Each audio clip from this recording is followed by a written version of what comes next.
ओम ज्ञानतिमिरान्धस्य ज्ञानञ्जनं शलाकया चक्षुरुन्मीलितं येन तस्मै श्रीगुरुवे नमः। श्रीचैतन्यमनोभीष्टं स्थापितं येन भूतले स्वयं रूपः कदा मह्यं ददाति स्वपदान्तिकं। वन्देऽहं श्रीगुरुः श्रीयुतापदकमलं श्रीगुरून् वैष्णवांश्च श्रीरूपं साग्रजातं सहगना रघुनाथान्वितं तं सजीवं साद्वैतं सावधूतं परिजनसहितं कृष्णचैतन्यदेवं श्रीराधा कृष्णपादान् सहगणललिता श्रीविशाखान्वितांश्च नमो विष्णुपादाय कृष्णप्रेष्ठाय भूतले श्रीमते भक्तिवेदान्तस्वामिन्निति नामिने नमस्ते सारस्वती देवे गौरवाणी प्रचारिणे निर्विशेष शून्यवादी पाश्चात्य देशकारिणे नमो महावदन्याय कृष्ण प्रेम प्रदायते कृष्णाय कृष्ण चैतन्य नामने गौरतुसे नमः। पंचतत्वात्मकं कृष्णं भक्तरूप स्वरूपकं भक्तावतारं भक्ताख्यं नमामि भक्तप्रत्यकम्।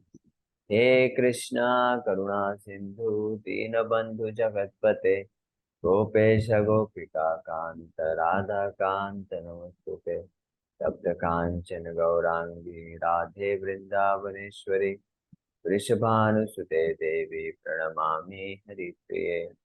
वाञ्छाकल्पतरुभ्यश्च कृपा सिन्धुभ्येव च पतितानां पावनेभ्यो वैष्णवेभ्यो नमो नमः।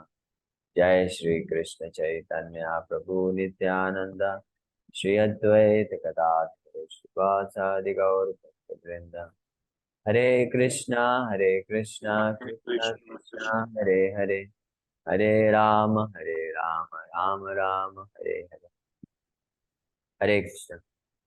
हरे आप सभी भक्तों का हार्दिक स्वागत है जो आज के इस श्रीमद् भागवतम के चर्चा में उपस्थित हुए हैं। तो बेसिकली आज से हम लोग ये प्रारंभ कर रहे हैं। इसके पहले 2 दिन हमने श्रीमद् भागवत के महत्व में डिस्कस किया था। श्रीमद् भागवतम का क्या महत्व है और ये कैसे श्रीमद् भागवतम प्रकट हुआ। जैसा कि परसों में बताया था, श्रीमद् भागवतम जो है कृष्ण तुल्य भागवत विभु सर्वाश्रय, प्रति श्लोके प्रति अक्षरे नाना अर्थ का है। श्रीला सनातन गोस्वामी श्रीमद् भागवतम का गुणगान करते हुए इस श्लोक में बोलते हैं कि कृष्ण तुल्य भागवत, जो भागवत है वो श्रीमद् भागवत जो है स्वयं कृष्ण ही है, कृष्ण से अभिन्न है। और विभु सर्वाश्रय, विभु मतलब द ग्रेट, और सर्वाश्रय ये सारे जगत को आश्रय प्रदान करने के लिए है। हाँ, इस प्रकार जैसे आप लोगों ने एक फोटो देखा होगा, एक फोटो प्रभुपाद जी के शिष्यों ने बनाया है। एक श्लोक है कि कलयुग में जब सब कुछ नष्ट हो जाएगा, सारे धर्म सारी नदियां चली जाएंगी और भगवान स्वयं भी नहीं रहेंगे, तो फिर कलयुग के लोगों को कौन दृष्टि प्रदान करेगा, कौन भागवत कौन इस धर्म का आश्रय बनेगा। तो उसमें फिर बताया दिखाया गया है कि एक भक्त भागवतम लेके खड़े हैं और वहां से लाइट निकल रही है और पूरा अंधकार जो है नष्ट कर रहा है। तो श्रीमद् भागवतम ही वो जो है आ, सारे अंधकार रूपी तमोगुण को नाश करता है। हम लोग बहुत भाग्यशाली हैं कि हमें श्रीमद् भागवत पढ़ने का और श्रवण करने का अवसर मिल रहा है। तो भगवान के शुद्ध भक्त श्रीला सुखदेव गोस्वामी की कृपा से, परीक्षित महाराज की कृपा से और हमारे जितने भी आचार्य हैं उनकी कृपा से, विशेष रूप से श्रीला प्रभुपाद जी की कृपा से, जिन्होंने बहुत ही सुंदर तरीके से भागवत के एक एक श्लोक का टीका तात्पर्य पूरे इस संपूर्ण जगत के लिए प्रकट किया है, ताकि हर कोई इसको बड़ी आसानी से अपनी भाषा में समझकर और उतार भी सके, है ना। कई महान लेखक हुए हैं जिन्होंने भागवत पे टीका किया है। कुछ लोगों ने तो गलत टीका किया है, तो उनकी तो हम चर्चा नहीं करना चाहेंगे। लेकिन कई ऐसे भी हुए हैं महान भक्त जिन्होंने भागवत पे बहुत ही प्रामाणिक टीका भी प्रस्तुत किया है। लेकिन उस प्रामाणिक टीका को प्रस्तुत करके पढ़ के उसको अपने जीवन में उतारने के लिए जो फैसिलिटी है जो प्रभुपाद जी ने प्रोवाइड किया है वो पूरे इतिहास में एक अद्वितीय स्थान रखता है। और ऑफ कोर्स शिला भक्ति सिद्धांत महाराज जी की प्रेरणा से शिला प्रभुपाद जी ने ये इस्कॉन सोसाइटी को निर्मित किया। इस्कॉन मतलब international society for Krishna consciousness. तो कृष्णा consciousness। ये सोसाइटी के माध्यम से सोसाइटी में वो लोग रहते हैं, वो भक्त रहते हैं जो श्रीमद् भागवत पुराण के अंडरस्टैंडिंग समझ को अपने जीवन में उतारने का खुद भी प्रयास करते हैं और दूसरों को भी प्रेरित करते हैं कि इसको अपने जीवन में कैसे अमल में लाना है। अदरवाइज केवल अगर कोई व्यक्ति भागवत को केवल पढ़ता है मात्र तो वो थ्योरेटिकल रह जाता है नॉलेज। यहाँ तक कि कोई हो सकता है अगर केवल प्रभुपाद जी के ग्रंथों को पढ़ेगा भी और भक्तों का संग नहीं करेगा, प्रभुपाद जी की जो संस्था है ISKCON international society for Krishna consciousness, उससे जुड़ेगा नहीं, तो उस भागवत का जो टीका है, तात्पर्य है, समझ है, उसको अपने जीवन में व्यवहारिक रूप में ला पाना एक बहुत ही कठिन कार्य हो जाएगा। इसलिए प्रभुपाद जी के लिए हम के प्रति हम लोग बहुत ही ज्यादा ऋणी हैं। और वो जो ऋण है वो केवल प्रभुपाद जी ने ग्रंथों को अनुवाद करके दिया है, केवल वो ऋण नहीं है, बल्कि अनुवाद तो किया ही है, साथ में एक वो प्लेटफॉर्म दिया है जहाँ पे हम उसको प्रैक्टिस कर सकते हैं। आप सभी भक्त लोग मेरा आवाज सुन पा रहे हैं ना? ठीक है। तो आज से हम लोग ये प्रारंभ कर रहे हैं। जैसा कि पिछले सत्र में मैं बताया था कि परीक्षित महाराज का बड़ा इच्छा था भागवत सुनने का, लेकिन उनको सेवा दिया गया। सुखदेव गोस्वामी उद्धव जी उनको सेवा देते हैं कि आप सिक्योरिटी गार्ड बनो पहले, और ये भागवत मैं भी बोलने जा रहा हूँ। ब्रज की सारी गोपियां हैं उसमें श्रवण करने वाली हैं। क्योंकि जब भगवान कृष्ण के जाने के बाद या भगवान की जितनी भी रानियां थी और ब्रज की जितनी भी गोपियां थी, उनको एक बहुत ही विरह का सामना करना पड़ा। और उस विरह के कारण उनको प्राण छोड़ने की जैसी स्थिति आ गई थी। उस स्थिति में उन सब ने अनुरोध किया था उद्धव को कि आप भागवत सुनाइए ताकि हम अपना प्राण तो रख सकें, हमको भगवान कृष्ण का संग मिल सके। तो एक और विशेष महात्मा इस भागवत का यहाँ पे प्रकट होता है कि जिस प्रकार से जब भगवान कृष्ण फिजिकली प्रकट थे गोपियों के साथ, रानियों के साथ, तो जो अनुभव उनको मिलता था, तो उसी अनुभव की पुनः प्राप्ति करने के लिए ही उन्होंने उद्धव जी को रिक्वेस्ट किया कि आप कृपा करके ये श्रीमद् भागवत हमको सुनाइए ताकि हम भगवान की उसी उपस्थिति को महसूस कर सके। इसका कहने का आशय ये है कि अगर कोई भी भक्त गंभीरता पूर्वक श्रीमद् भागवतम को सुनेगा तो निश्चित रूप में वो हर श्लोक में, हर शब्द में भगवान कृष्ण को अपने सामने उपस्थित पाएगा। और प्रभुपाद जी एक जगह तात्पर्य में इस बात को लिखते हैं कि a serious reader of Shrimad Bhagavatam will find the presence of the Supreme Lord Krishna in each and every page of Shrimad Bhagavatam. कि कोई भी जो गंभीर छात्र है, गंभीर भक्त है, जो भागवत को गंभीरता पूर्वक या तो पढ़ता है या सुनता है, तो निश्चित रूप में हर पन्ने में, भागवत के हर पन्ने में, हर पृष्ठ में वो भगवान श्री कृष्ण की उपस्थिति को महसूस कर पाएगा। उसको ऐसा लगेगा कि भगवान कृष्ण हैं उसके साथ, और न केवल भगवान कृष्ण बल्कि भगवान कृष्ण की समस्त शक्तियां उसके साथ रहेंगी और उसकी भक्ति की सुरक्षा प्रदान करेंगी, और वो माया से पूर्ण रूप से मुक्त हो जाएगा। और इसी बात को श्रील व्यास देव जी भी प्रमाणित करते हैं कि जो भागवत है वो किस प्रकार से वर्क करता है।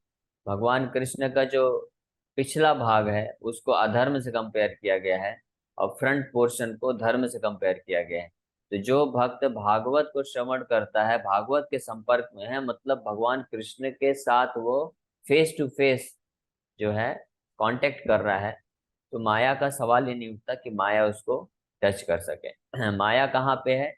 जहाँ कृष्णा नहीं, कृष्ण सूर्य सम माया है अंधकार। जहाँ कृष्ण तहाँ नहीं माया और अंधकार। कि कृष्ण जो है सूर्य के समान है।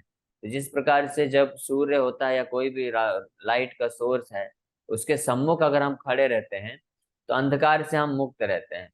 लेकिन जैसे ही हमने अपने आप को उस स्रोत से, सूर्य से या लाइट प्रकाश से हम अपने आप को दूर ले जाते हैं, मुड़ जाते हैं दूसरी तरफ, तो हमको क्या दिखता है? छाया दिखता है, अंधकार दिखता है।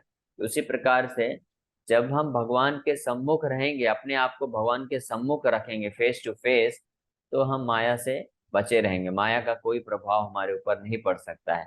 अब भगवान को फेस टू फेस रखना मतलब, श्रील व्यास देव जी बताते हैं कि भगवान के बारे में श्रवण करना, इस भागवत ग्रंथ के माध्यम से भगवान हमारे सामने फेस टू फेस उपस्थित रहते हैं, और इस प्रकार से हम सदैव माया से बचे रहते हैं।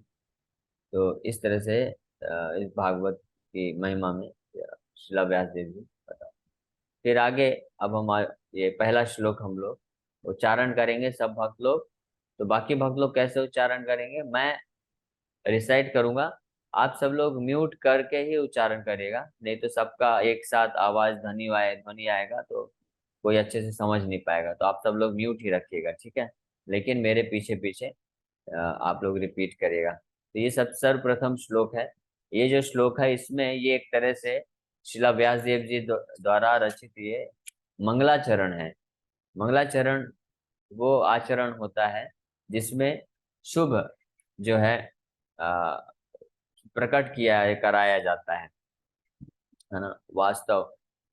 इसके पहले एक एक चीज और मुझे बताना था इस भागवत महात्म्य से रिलेटेड। इस श्लोक में हम वापस से आते हैं कुछ कुछ 20-30 सेकंड के अंदर।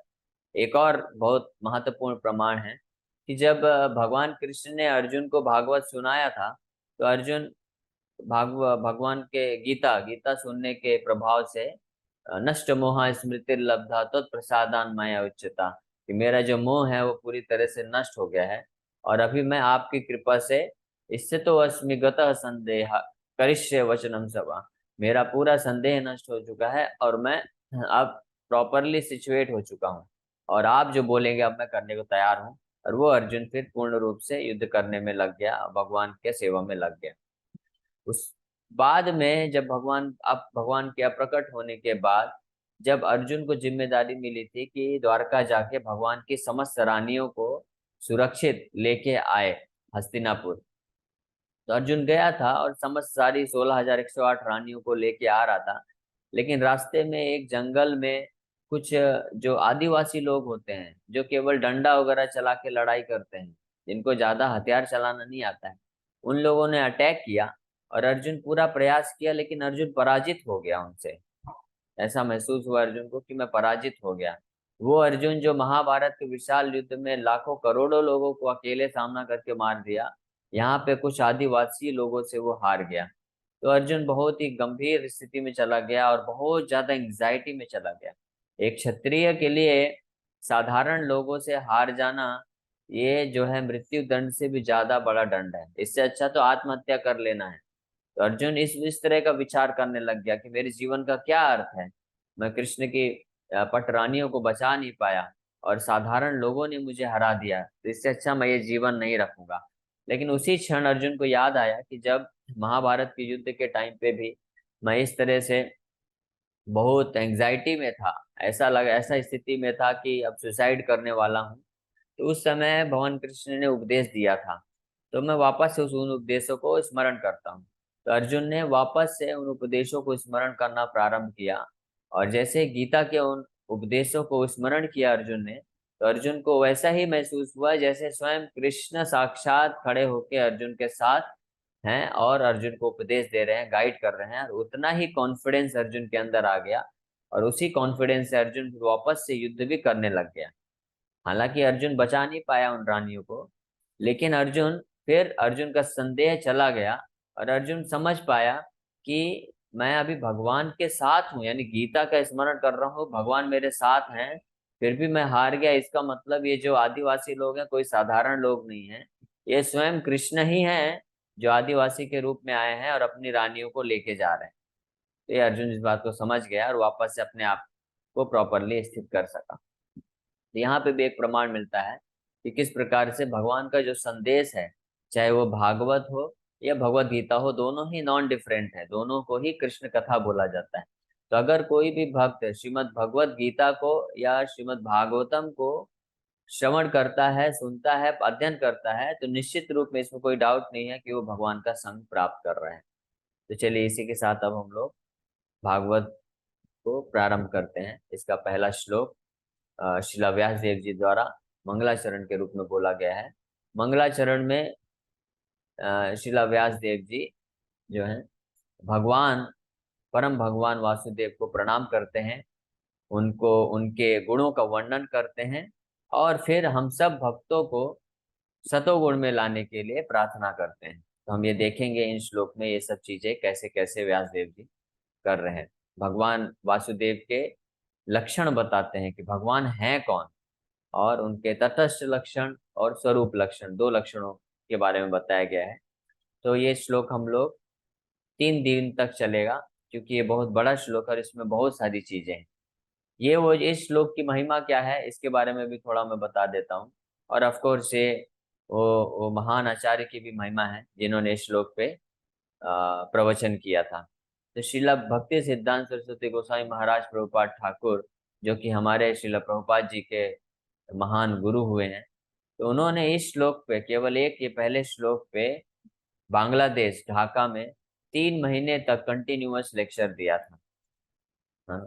और उनका जो लेक्चर होता था ऐसा नहीं कि 20-25 मिनट का, जैसे अभी तो हमारे पास टाइम लिमिट है, तो केवल 20-25 मिनट ही बोलना है, क्योंकि भक्तों के पास समय कम होता है और जूम ने भी लिमिट लगा दिया है केवल 40 मिनट, तो इसलिए हम लोग इतना ही बोल सकते हैं। लेकिन जब श्रीला भक्ति सिद्धांत महाराज जी प्रवचन करते थे तो उनका प्रवचन 20-25 मिनट, आधे घंटे, 1 घंटे का नहीं होता था।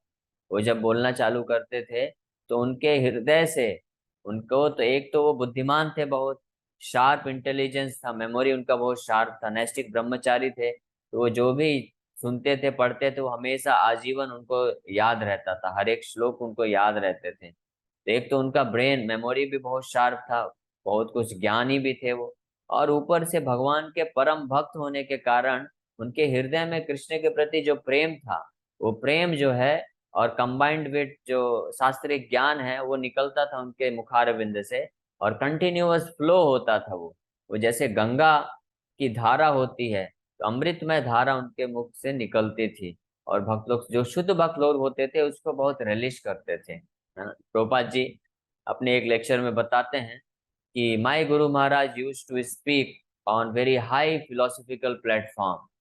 हाँ, बोलते थे कि मेरे गुरु महाराज इतने ज्ञानी थे, उनको इतने शास्त्रों के श्लोक याद थे, और जब वो डिस्कशन करते थे तो इतने हाई फिलोसॉफिकल लेवल पे करते थे कि हम में से कई शिष्यों के तो सिर के ऊपर से जाता था। मैं भी कई बार समझ नहीं पाता था, लेकिन फिर भी I like to hear him, मैं उनको सुनना पसंद करता था, क्योंकि शुद्ध भक्त की वाणी है। वो कुछ भी बोलते थे कि अमृत की तरह लगता था, अमृत वर्षा हो रही है जैसे, है ना। जैसे यहाँ बरसात होती है तो हर बूंद को तो हम नहीं ग्रहण कर पाते हैं, कुछ बूंद ही हमारे शरीर पे पड़ेगा, तो इसी प्रकार से अमृत में वर्षा उनकी वाणी के रूप में होती थी। तो प्रभुपाद जी बताते हैं कि मैं उनकी हर बात को तो नहीं समझ पाता था, उस समय तो प्रभुपाद जी नए नए जुड़े थे, उनका उम्र 26, 27, 28 साल था। तो प्रभुपाद जी बोलते थे, समझ पाना बहुत मुश्किल होता था, कई बार वो अलग अलग उपनिषद, वेद, पुराण से कोट कर करके रेफरेंस देते हुए इन श्लोकों का व्याख्या करते थे, भगवान कृष्ण की शुद्ध भक्ति के बारे में बताते थे। तो मेरे सिर के ऊपर से जाता था, लेकिन फिर भी मुझे बड़ा आनंद आता था उनको, उनके मुख से श्रवण करना, और मैं तब तक नहीं उठता था जब तक वो बोलना बंद नहीं कर देते थे, है ना। कई बार भक्ति सिद्धांत महाराज जी 2 घंटा, 3 घंटा, 4 घंटा, 5 घंटा कंटिन्यूअस बोलते रहते थे, बोलते रहते थे। ये है शुद्ध भक्त की पहचान। देखिए कितना उनके अंदर तत्परता होती है भगवान का गुणगान करने की। और दूसरे शुद्ध भक्त की पहचान देखिए कि उनके अंदर कितनी तत्परता है कि वो सुनने के लिए तत्पर रहते हैं। उस समय वो भूख प्यास सब कुछ भूल जाते हैं।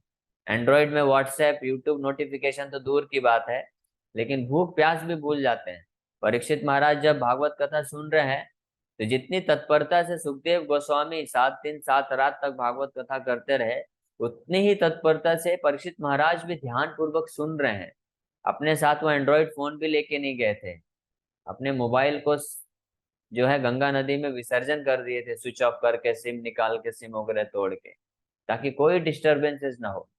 जब 9वां स्कंद कंप्लीट हो गया था, 10वां स्कंद प्रारंभ कर रहे थे, तो परीक्षित सुखदेव गोस्वामी मानो उनको पूछ रहे हो कि अरे परीक्षित, 5-6 दिन हो गए हैं, तुमको भूख प्यास लगी होगी, थोड़ा ब्रेकफास्ट लेना है, लंच लेना है तो ले लो, मैं थोड़ा विराम दे दूंगा, मैं यहीं पे बैठा हूँ, कहीं नहीं जाऊंगा, फिर वापस से हम लोग रिकॉर्डिंग रिज्यूम कर देंगे। परीक्षित महाराज बोलते नहीं नहीं, इसमें समर्थ समय क्यों व्यर्थ गवाना, आप बोलिए, आप बोलिए, आपके मुखारबिंद से जो कृष्ण कथा रूपी अमृत निकल रही है, उसका पान करने मात्र से ही मेरा शरीर का पूरा जो है तरोताजा हो गया है, मुझे भूख प्यास नहीं लग रही है, मैं और सुनना चाहता हूँ, और मैं कृष्ण लीला सुनना चाहता हूँ। क्योंकि 9वें स्कंद के आखिरी अध्याय में पर सुखदेव गोस्वामी ने क्या किया था, भगवान कृष्ण की समस्त लीलाओं को सारांश रूप में वर्णन कर दिया, एक ही अध्याय में सारी लीलाएं बता दी। क्योंकि सुखदेव गोस्वामी सोचे कि कृष्ण तो परीक्षित महाराज तो कृष्ण के ही डायनेस्टी में सब जन्मे जन्मे हैं, तो वो तो सब कुछ कृष्ण लीला तो सब सुना ही होंगे। ऐसा नहीं है कि सुखदेव गोस्वामी जब कृष्ण लीला बता रहे हैं तो प्रथम बार जो है परीक्षित महाराज कृष्ण लीला सुन रहे हैं। उसके पहले भी परीक्षित महाराज को उत्तरा माता ने और भी अन्य अन्य जो भक्त हुए हैं, जो कृष्ण के साथ संबंध जिनका रहा होगा, तो उन सब ने कृष्ण का गुणगान किया तो होगा ही बचपन से, है ना। अर्जुन के पोते हैं वो, अभिमन्यु के पुत्र हैं, युधिष्ठिर महाराज हैं, अर्जुन हैं, युधि और नारद मुनि आते ही रहते हैं, तो उन सब ने कृष्ण कथा तो बहुत भरपूर मात्रा में करके सुनाया होगा परीक्षित महाराज को। लेकिन फिर भी परीक्षित महाराज बोलते हैं सुखदेव गोस्वामी को कि हे गुरुदेव, आप इतना सारांश रूप में इतना जल्दी जल्दी फास्ट फॉरवर्ड मोड में कृष्ण कथा क्यों कंप्लीट कर दिए, मैं विस्तार से सुनना चाहता हूँ, और आप ये टेंशन मत लीजिए कि मुझे भूख प्यास लगी है, मुझे भूख प्यास अभी कुछ भी नहीं सता रहा है, मैं कृष्ण के बारे में और सुनना चाहता हूँ, बार बार सुनना चाहता हूँ। ये रिक्वेस्ट करने के कारण ही सुखदेव गोस्वामी ने पूरा 10वीं स्कंद बोला, जिसमें 90 अध्याय हुए, 4 वॉल्यूम में ये बुक निकली, सोचिए, है ना।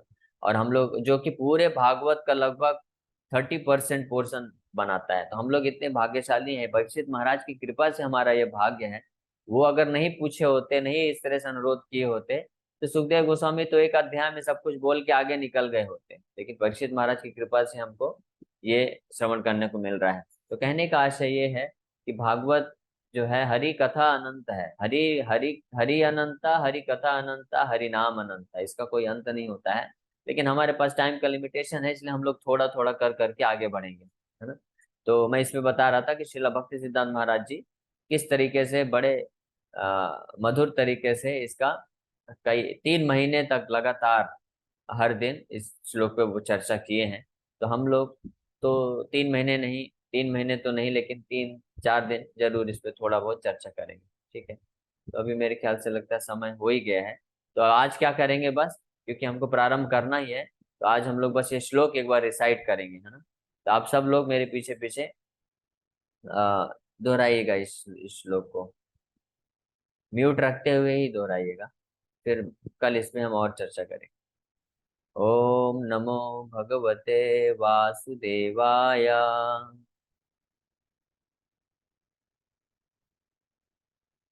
जन्माद्यस्य यत इतरतस्, एक मिनट, मुझे थोड़ा छोटा करना पड़ेगा क्योंकि हिंदी वाला पढ़ने में थोड़ा दिक्कत होता है।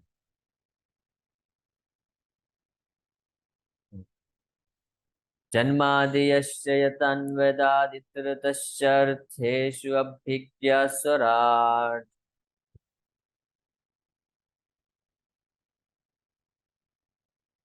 जन्माद्यस्य यत अन्वयादितरतश्चार्थेषु अभिज्ञा स्वराट्।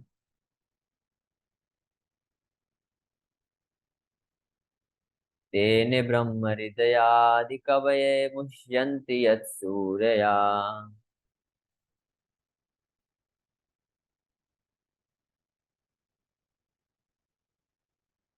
तेजो वारिमृदां यथा विनिमया यत्र त्रिसर्गो अमृषा।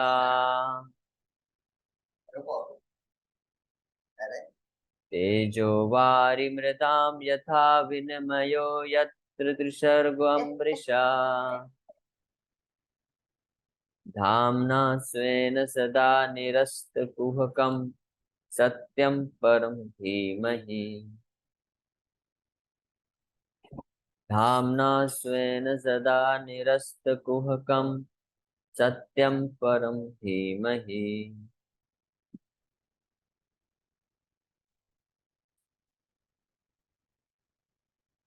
ओके, हरे कृष्ण। तो कल हम इस श्लोक पे इसका अनुवाद और तात्पर्य पढ़ के विस्तार से चर्चा करेंगे। बस मैं 1 मिनट में थोड़ा बता देता हूँ। यहाँ पे सर्वप्रथम इस श्लोक में क्या क्या मूल विषय वस्तु है। सर्वप्रथम यहाँ पे श्रील व्यास देव जी, ओम नमो भगवते वासुदेवाय, मैं भगवान वासुदेव को प्रणाम करता हूँ। यहाँ पे आप देखेंगे इंटरेस्टिंगली सबसे शुरुआत में ओम आ रहा है और अंतिम में जो है धीमहि शब्द का प्रयोग किया जा रहा है। व्यासदेव जी स्पेसिफिकली ये दो शब्दों का, जो कि गायत्री छंद से है। गायत्री मंत्र जो ब्राह्मण दीक्षित भक्त हैं वो जानते हैं कि गायत्री जप करते हैं हम लोग, गायत्री 7 गायत्री जप करते हैं। तो उसमें जो ओम है और धीमहि है वो गायत्री के शब्द हैं, मूल मंत्र हैं ओम ब्रह्म गायत्री का, और धीमहि के द्वारा भी। तो ऐसा क्यों प्रयोग किया जा रहा है? क्योंकि वेद व्यास जी ये कृपा कर रहे हैं, ये आशीर्वाद देना चाह रहे हैं समस्त जो श्रोतागण हैं, जो पढ़ने वाले हैं, जो सुनने वाले हैं, कि भगवान की कृपा से ये गायत्री जो है ब्राह्मण लोग जप करते हैं, और गायत्री जप करने से व्यक्ति जो है घोर तमोगुण और रजोगुण के प्रभाव से मुक्त होके सतोगुण में आता है, और सतोगुण में आके ही वो कोई व्यक्ति जो है भगवान के विषय में अच्छे से समझ सकता है। तो इसीलिए यहाँ पे गायत्री के ओम तथा धीमहि शब्द का प्रयोग किया जा रहा है, ताकि जो रीडर है यानी हम लोग हैं, हम सतोगुण की स्थिति में आ सकें, और सतोगुण की स्थिति में आके हम जब भगवान को समझेंगे फिर हम शुद्ध सत्व की ओर अग्रसित हो सकते हैं। ठीक है, तो इस श्लोक में एक ये महत्व आता है। इसीलिए भागवत के श्लोकों को रिसाइट करना भी उतना ही महत्वपूर्ण है जितना इसको सुनना और समझना। तो आप सबसे ये रिक्वेस्ट है, अनुरोध है, इसी के साथ मैं यहीं पे खत्म करूंगा। आप सभी भक्तों से अनुरोध है कि आप लोग जो भी अभी हम डेली एक एक श्लोक जाएंगे, तो आप लोगों को क्या करना है कि भागवत के समय निकाल के दिन में कभी भी भागवत के इन श्लोकों का उच्चारण करना है, रिसाइटेशन करना है अलग अलग तरीके से, और कई बार करना है, 1-2 बार नहीं। आप जितने बार इन श्लोकों को रिसाइट करेंगे उतना आप जो श्लोक का अर्थ है वो प्रकट होगा। और ऑफ कोर्स हम लोग जब चर्चा करेंगे तो उसके बारे में विस्तार से हम अर्थ भी डिस्कस करेंगे। तो कम से कम हर भक्त को 7-8 बार 10 बार श्लोकों का उच्चारण करना अनिवार्य है, करना ही है, जो भी भागवत भागवत को समझना चाहते हैं। अभी हम लोग ये मीटिंग में नहीं कर सकते क्योंकि हमारे पास समय की कमी होती है, इसलिए हम लोग ये जो है आपके लिए होमवर्क है। और केवल इस श्लोक के लिए नहीं, आने वाले जितने भी श्लोक पे हम चर्चा करेंगे तो सभी भक्तों को दिन में समय निकाल के, सबके पास एंड्रॉइड फोन है, सबके पास ये श्लोक उपलब्ध है। आप लोग ये वेबसाइट भी देख सकते हैं, यहाँ पे लिखा हुआ है भागवतम.in। यहाँ पे हिंदी में भागवतम उपलब्ध है, सुविधा है, और शब्दार्थ के साथ उपलब्ध है। तो आप लोग बड़ी आसानी से शब्दों के अर्थ को देख देख के रिसाइट करना सीख जाएंगे। या यूट्यूब में आप सर्च करेंगे तो भागवत के श्लोकों का रिसाइटेशन का तरीका भी बताया है। चाहे जो भी तरीका अपनाइए, लेकिन श्लोकों को आप लोग रिसाइट करिए। इस श्लोकों को रिसाइट करने से, इसी को शास्त्रों का अभ्यास बोला गया है। और एक बहुत ही वरिष्ठ भक्त हैं, शायद आप में से कई लोग जानते होंगे, मीरा रोड टेम्पल के कमल लोचन प्रभु। मीरा रोड टेम्पल के वो प्रेसिडेंट भी हैं, और भी राजस्थान में कई जगह मंदिर बना रहे हैं वो, तो वहाँ के प्रेसिडेंट हैं, पिछले 30 साल से हैं। तो वो बताते हैं, उनको शास्त्रों का काफी ज्ञान है, शास्त्रिक नॉलेज है। वो बताते हैं कि जहाँ पे बताया जाता है कि शास्त्रों का अभ्यास करना है, स्वाध्याय करना है, उसका मतलब होता है अभ्यास। अभ्यास मतलब कि इसमें अभ्यास में एक चीज होता है कि श्लोकों को बार बार रिसाइट करना। हम भागवत के श्लोकों को जितनी बार उच्चारण करेंगे, उसका जो गुह्य अर्थ है उतना हमारे हृदय में प्रकट होगा। तो आप लोग के लिए ये होमवर्क है कि आप लोग एक एक शब्दों के अर्थ को अर्थ सहित समझिए, पढ़िए, और फिर इसका रिसाइटेशन भी करिए। फिर हम लोग आने वाले सत्र में इसको और विस्तार से चर्चा करेंगे। हरे कृष्ण। आप सभी भक्तों का बहुत बहुत धन्यवाद कि आप सब लोग आए आज के इस भागवत के चर्चा में।